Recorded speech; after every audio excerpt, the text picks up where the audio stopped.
नमस्कार दोस्तों, मैं हूं आपका दोस्त Pavan Pratap. YouTube channel total power solution पे। दोस्तों, आज का जो हमारा वीडियो है वो सोलर पैनल पे है कि हमारे पुराने इन्वर्टर पे सोलर पैनल कितने लगाएं, कितनी कैपेसिटी के सोलर पैनल लगाएं और ज़्यादा सोलर पैनल लगाने से हमारे को क्या नुकसान होता है, और सोलर पैनल लगाने के बाद भी हमारी बैटरी जो है डीप डिस्चार्ज में कैसे चली जाती है। तो इस वीडियो को पूरा देखें। अगर आप नए हैं तो चैनल को सब्सक्राइब करें। तो दोस्तों, हमारे पुराने इन्वर्टर के ऊपर सोलर पैनल लगाएं, उसके लिए मैं ब्लॉक डायग्राम से समझा देता हूं आप लोगों को कि कैसे कनेक्टिविटी होती है, और अगर एक्स्ट्रा या ज़्यादा सोलर पैनल लगाएंगे तो उसका क्या नुकसान होगा, और हमें सोलर पैनल कितना लगाना चाहिए हमारे सिंगल बैटरी के इन्वर्टर पे। तो ब्लॉक डायग्राम से इसको समझते हैं हम।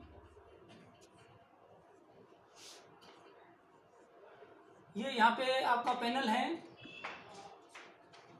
ये पैनल है आपके, ये आपका कंट्रोलर है जिसको हम सोलर चार्ज कंट्रोलर बोलते हैं। ये आपका इन्वर्टर है, ये आपका बैटरी। इसकी कनेक्टिविटी इस तरीके से होती है कि सोलर पैनल से जो हमारी डीसी आती है, सोलर पैनल जो है डीसी प्रोड्यूस करता है, तो वो डीसी हमारी पहले आएगी चार्ज कंट्रोलर में। ये ब्लॉक डायग्राम है, वैसे डबल वायर आती है। जो कंट्रोलर है वो आपका कंट्रोल करेगा। पीडब्ल्यूएम कंट्रोलर होता है वो आपका, उसके अंदर मॉसफेट लगे होते हैं, वो करंट को कंट्रोल करेगा और वोल्टेज को भी कंट्रोल करके देता है।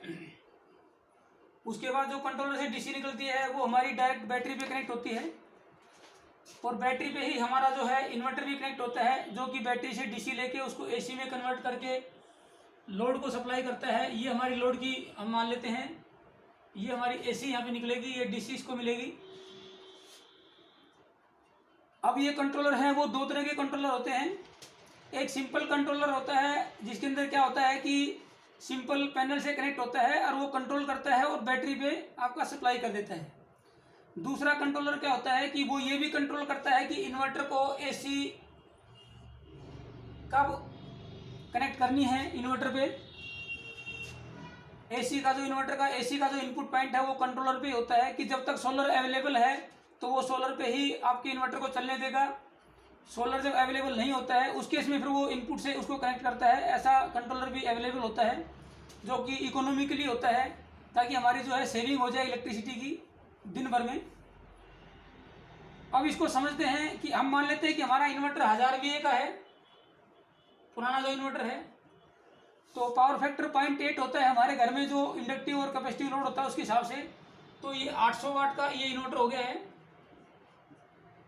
हमारी जो जनरल कैलकुलेशन है तो उसमें हम सोचते हैं कि 800 वाट का इन्वर्टर है, इस पर 800 वाट का लोड डालेंगे तो 150 जो वाट के जो पैनल है वो 5 कनेक्ट कर देंगे तो हमारा 750 वाट हो जाता है। तो अगर हम सारा ही 750 वाट इस पर कनेक्ट कर दें डायरेक्टली, 5 पैनल इस पर कनेक्ट कर दें 150 वाट के, ये 5 पैनल आपके हो जाएंगे। यहाँ पे मैंने यहाँ पे एक में ही लिख दिया 750 वाट।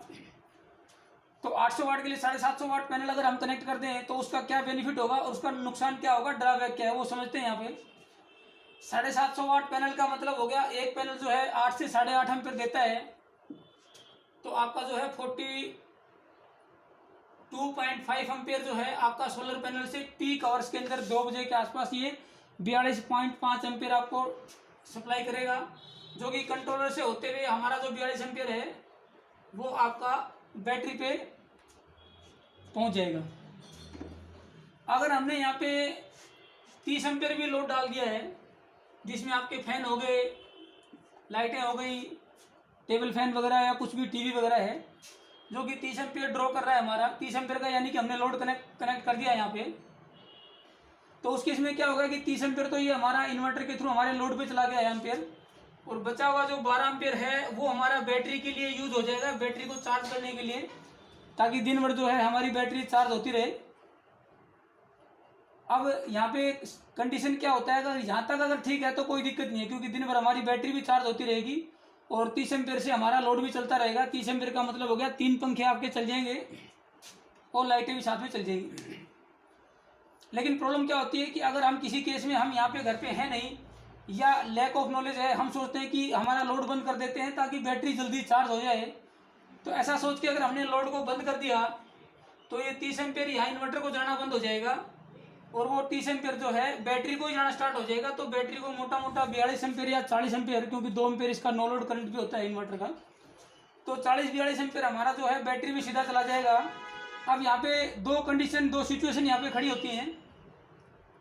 अगर हम 42 एम्पेयर बैटरी को देते हैं तो हम सोचते हैं कि इन्वर्ट जो बैटरी जो है ये जल्दी चार्ज हो जाएगी, जो 12-15 घंटे में होनी थी वो कोशिश करेंगे घंटे आधे घंटे में हो जाएगी, लेकिन ऐसा नहीं होता है।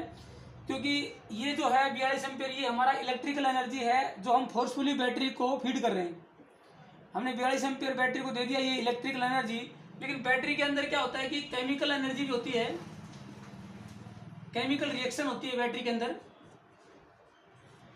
हम 42 की जगह 50 भी कर सकते हैं, 60 भी कर सकते हैं, लेकिन जो केमिकल रिएक्शन है उसको फास्ट हम नहीं कर सकते हैं बहुत ज़्यादा, क्योंकि केमिकल रिएक्शन का अपना एक टाइम होता है रिएक्ट होने के लिए केमिकल्स को।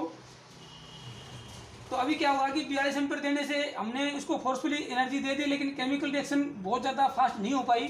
तो यहाँ पे क्या होगा कि ये बैटरी ये केमिकल रिएक्शन को फास्ट करने की कोशिश करेगी, प्रेशराइज करेगी, तो उससे क्या होगी, इसके अंदर फ्यूम्स बनेंगे, हीट जनरेट होगी, और ये बैटरी जो है इसकी लाइफ पे इफेक्ट पड़ेगा। बैटरी की लाइफ जो है वो कम हो जाएगी ज़्यादा हीट होने से, और बैटरी प्रॉपर चार्ज भी नहीं होगी। क्योंकि बैटरी इसलिए चार्ज नहीं होगी क्योंकि 42 एम्पेयर जैसे ही हम देंगे इसको तो उसकी ग्रेविटी नहीं बनेगी, जो कि केमिकल रिएक्शन पे डिपेंड है। ग्रेविटी बने बगैर ही इसकी वोल्टेज जो है वो तुरंत आपकी उठ जाएगी, और वो 14-15 वोल्ट जैसे ही यहाँ पे पहुँचेगी बैटरी की, ये कंट्रोलर उसको कट कर देगा, उसकी चार्जिंग बंद कर देगा। तो जैसे ही कंट्रोलर चार्जिंग बंद करेगा तो यहाँ से इसको करंट आना बंद हो जाएगा, और ये बैटरी बिना चार्ज हुए ही यहाँ पे आपकी स्टडी हो जाएगी। तो यही केस अगर हमारा दिन भर में 2-3 बार या 1-2 बार रिपीट होता रहे तो बैटरी सोलर लगने के बाद भी कुछ दिनों के बाद जो है धीरे धीरे डाउन होना स्टार्ट हो जाएगी। और दूसरा क्या है कि बैटरी की लाइफ पे फर्क पड़ेगा, और हमारा ये यूज भी नहीं हो पा रहा क्योंकि इसने चार्जिंग कट कर दिया, ये हमारे पैनल लगे हुए हम यूज नहीं कर पा रहे। अभी क्या है कि हमारे को पैनल लगाने कितने चाहिए, उसके लिए मैं इसको एक बार रब करके दोबारा से आपको बताता हूँ कि पैनल अगर हम एग्जैक्टली जितने लगने चाहिए उतने लगाएंगे तो ये केस कैसे हमारा। तो जैसे हमारा ज़्यादा सोलर पैनल लगाने से बैटरी की लाइफ पे इम्पैक्ट आया था, बैटरी की जो है ख़राब भी हो सकती थी, और उसको प्रॉपर यूज भी नहीं कर पा रहे थे, बैटरी चार्ज भी नहीं हो पाती थी, प्रॉपर ग्रेविटी नहीं बनती थी। तो मेरी अपने व्यूज़ हैं, मेरे अपने विचार हैं कि जो सिंगल बैटरी पे जो है आप 300 से 450 वाट तक के पैनल लगा सकते हैं, यानी कि 2 पैनल या 3 पैनल ही लगाएं। अगर हम मान लेते हैं कि मैक्सिमम 3 पैनल भी हम उसके अंदर लगाते हैं तो वो आपका जो है 25.5 एम्पेयर के आसपास आपका बनता है 8.5 के हिसाब से। तो ये 25 एम्पेयर जो है आपका मोटा मोटा बैटरी पे आ जाता है यहाँ पे। और अगर हम 15 एम्पेयर का लोड चलाएं और 10 एम्पेयर बैटरी को दें तो इस तरीके से डिवीजन हो जाता है। 10 एम्पेयर से सारा दिन भर हमारी बैटरी भी चार्ज होती रहेगी। 15 एम्पेयर से जो हमारे हैं 2 फैन प्लस लाइट आपकी चलती रहेंगी। अगर आप 2 फैन नहीं चलाते हैं तो आप एक मिनी कूलर वगैरह भी चला सकते हैं। अगर आप बड़ा कूलर भी चलाते हैं तो बड़ा कूलर भी चल जाएगा, उस केस में बैटरी चार्ज नहीं होके 20 या 25 एम्पेयर सारा डायरेक्ट जो है आपका लोड पे चला जाएगा। तो बड़ा कूलर चलाएंगे तो बैटरी चार्ज नहीं होगी, लेकिन एटलीस्ट वो डिस्चार्ज भी नहीं होगी, क्योंकि आपका जो है लोड डायरेक्ट जो है आपका सोलर फैन पे चला हुआ है। 25 एम्पेयर से आपका कूलर भी चल जाएगा, लाइट भी चल जाएगी। तो आप यहाँ पे मैनेज कर सकते हैं जैसे जैसे आपको लोड चलाना है। लेकिन उस केस को अगर हम देखें कि हमने पूरा लोड ही बंद कर दिया इस केस में, तो ये 25 एम्पेयर जो है यहाँ जाना बंद हो जाएगा, लेकिन फिर भी नो लोड करंट जो होता है 2-2.5 एम्पेयर के आसपास वो इधर जाएगा, और बाकी जो लॉसेस करेंगे कुछ कंट्रोलर करके ये आपका 20-21 एम्पेयर ही इसको मिलेगा, जो कि इस बैटरी के लिए जो है बिल्कुल ठीक है। क्योंकि अगर हम 45 एम्पेयर बैटरी को देते हैं तो वो उसके लिए बहुत ज़्यादा एम्पेयर हो जाता है। बैटरी को हम दे सकते हैं उसका बैटरी की कैपेसिटी का 10%, यानी कि हमारी अगर बैटरी 150 एम्पेयर की है, 150 एएच की बैटरी है, तो उसका 10% यानी कि 15। कुछ केसेज में 10 से 12% तक भी हम दे देते हैं, तो इसका मतलब 15 से 18 जो है वो बिल्कुल सेफ मोड है आपकी बैटरी को चार्ज करने के लिए। अगर 20 एम्पेयर भी जाता है तो इतना ओवरचार्ज बैटरी नहीं करेगी कि वो ओवर हीट हो जाए या उसके अंदर किसी तरीके का लाइफ का जो है इम्पैक्ट उसके ऊपर पड़े।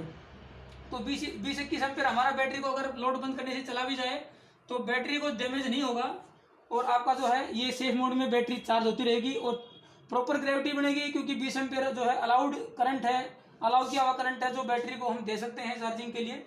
और बैटरी की स्लोली जो है उसकी जो है आपकी ग्रेविटी भी बनेगी 10 से 12 घंटे में। तो ये हमारा जो है ये हमारा सिंगल बैटरी का इन्वर्टर था, उसके लिए हमने 300 से 450 मैंने अपने विचार से जो है ये डिफाइन किया है। अगर आपके पास डबल बैटरी का है तो सीधा सीधा कैलकुलेशन बनती है कि आप इसको मैथमेटिकल कैलकुलेशन को जो है आप डबल कर दें। अगर आपको डबल बैटरी के इन्वर्टर पे अगर पैनल कनेक्ट करने हैं तो इसको अगर डबल कर देंगे तो 1000 वाट के आसपास आप मोटा मोटा मान लीजिए कि आप उस पर कनेक्ट कर सकते हैं डबल बैटरी के इन्वर्टर पे। तो इस तरीके से अगर हम ज़्यादा पैनल कनेक्ट ना करके कम पैनल कनेक्ट करेंगे तो हम उसका यूसेज ज़्यादा ले पाएंगे। तो दोस्तों, अगर आपको कंट्रोलर परचेज करना है अपने पुराने इन्वर्टर के लिए सोलर पैनल कनेक्ट करने के लिए तो वही वाला परचेज करें जिसके अंदर मेंस का ऑप्शन होता है, यानी कि इन्वर्टर की जो इनपुट है वो सोलर कंट्रोलर के थ्रू ही जाए, ताकि वो दिन भर उसको डिस्कनेक्ट करके रखे। जब रिक्वायर्ड हो, जब ज़रूरत हो, सोलर पैनल की वोल्टेज कम हो जाए तभी वो मेंस को कनेक्ट करे, ताकि आपकी जो है दिन भर इलेक्ट्रिसिटी सेव हो जाए। इकोनॉमिकली बेस्ट होता है ये कंट्रोलर अगर आप एक्सटर्नल परचेज करते हैं तो। अगर सिंपल वाला कंट्रोलर परचेज करेंगे तो उसके अंदर क्या होता है कि जैसे ही आपका सोलर अवेलेबल नहीं होता है या सोलर अवेलेबल होता भी है और लाइट आ जाती है तो उस केस में क्या करता है वो सोलर से तो आपका चल ही रहा है यहाँ पे 25 एम्पेयर, वो 10 एम्पेयर इन्वर्टर भी यहाँ पे स्टार्ट कर देता है बैटरी को चार्ज करने के लिए, और वो उससे क्या होता है कि 25 और 10 35 एम्पेयर हो जाएगा ये, जो कि बैटरी के लिए ठीक नहीं है 35 एम्पेयर। और दूसरा, अगर आपका ज़्यादा सोलर पैनल लगे हैं, जैसे हमने पिछले केस में 42 एम्पेयर था तो 10 एम्पेयर इधर से आ जाएगा और वो 52 एम्पेयर हो जाएगा। तो कंट्रोलर वही खरीदें जिसके अंदर जो है आपका मेंस का ऑप्शन होता है, जो मेंस को डिस्कनेक्ट कर देता है। अगर आपने इन्वर्टर ही नया परचेज करना है, सोलर इन्वर्टर परचेज करें, किसी भी कंपनी का कर सकते हैं, लेकिन उसके अंदर ध्यान रहे सोलर इन्वर्टर वो ना खरीदें कि सिंपल सोलर इन्वर्टर के अंदर सिर्फ कंट्रोलर बाहर से उठा के अंदर कर दिया हो। इंटेलिजेंट सोलर इन्वर्टर होते हैं, हाइब्रिड सोलर इन्वर्टर होते हैं, वो परचेज करें। उसके अंदर वो सोलर इन्वर्टर क्या करते हैं कि पैनल से जितनी पावर आई है वो उसको यूज करते हैं लोड को चलाने के लिए। अगर सोलर वाली पावर कम पड़ती है तो वो फिर वो बैटरी से यूज करते हैं, सोलर और बैटरी को प्लस करके शेयर करते हैं और लोड को चलाते हैं। लास्ट ऑप्शन में वो यूटिलिटी को लेते हैं कि अगर सोलर और बैटरी से भी अगर आपका शेयरिंग प्रॉपर ना हो, सोलर अवेलेबल ही ना हो, तब वो आपका जो है मेंस को यूज करते हैं, मेंस से बैटरी को चार्ज करते हैं और आउटपुट देते हैं, यानी कि वो शेयरिंग करते हैं। सोलर बैटरी को भी करते हैं और सोलर मेंस को भी करते हैं, यानी कि कुछ सोलर से आ रहा है और कुछ मेंस से भी शेयरिंग करते हैं और तब उसको जो है आपके लोड को चलाते हैं वो। तो वो इंटेलिजेंट सोलर इन्वर्टर ही खरीदें। वो अलग अलग कंपनियों के आते हैं, काफ़ी कंपनियां हैं, काफ़ी ब्रांड है मार्केट में। आप खरीदते वक्त उनको पूछ सकते हैं कि ये शेयरिंग करता है क्या इन्वर्टर, ये हाइब्रिड इन्वर्टर है क्या। ऐसा ना हो कि जो कंट्रोलर उठाया और इन्वर्टर के अंदर रख दिया तो वो सोलर इन्वर्टर प्रॉपर होता नहीं है, वो तो पुराने वाला ही जो सेटिंग है वो आपका एक इन्वर्टर के अंदर इनबिल्ट कर दी है, वो प्रॉपर सोलर इन्वर्टर नहीं होते हैं। तो दोस्तों, अगर आपने इन्वर्टर खरीदना है, बैटरी या सोलर पैनल खरीदना है, तो मेरे विचार में किन बेसिक चीज़ों का ध्यान रखना चाहिए वो भी मैं एक वीडियो आप लोगों के लिए अपलोड करूँगा कि खरीदते वक्त किन चीज़ों का आप ध्यान रखें। अगर आपको हमारे वीडियोज़ पसंद आते हैं तो आप उनको लाइक करें, फ्रेंड सर्कल में शेयर करें। अगर आप नए हैं तो चैनल को सब्सक्राइब करें। Thank you.